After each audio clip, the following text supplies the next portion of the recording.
কিন্তু যে ফাইলগুলো মুখ্যমন্ত্রী বা অন্য যে গাড়িতে উঠলো সেখানে ম্যাক্সিমাম ফাইলের উপরে লেখা গভর্নমেন্ট অফ ওয়েস্ট বেঙ্গল। কিভাবে?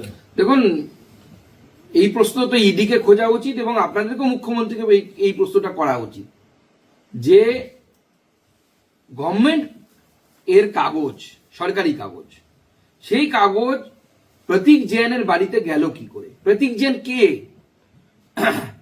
প্রতীক জৈন সম্পর্কে বলা হচ্ছে বা তার বাড়ি সম্পর্কে বলা হচ্ছে এটা আমাদের আইটি অফিস। তো তৃণমূল এত বড় দল, তার আইটি অফিস বা তার আইটি প্রমুখ বলছে প্রতীক জৈন নাকি আইটির কাজ করে, তার ঘোষণা কোথায়?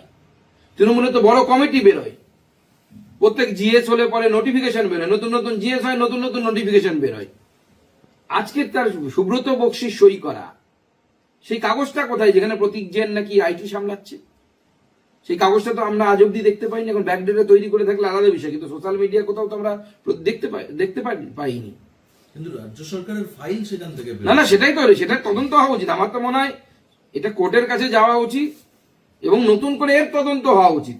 এই কয়লার কেলেঙ্কারির তদন্তের বাইরে কয়লার টাকা প্রতীক জৈনের কাছে এসছে, আইপ্যাকের কাছে এসছে, তৃণমূলের কাছে এসছে, এটা একটি দুর্নীতি।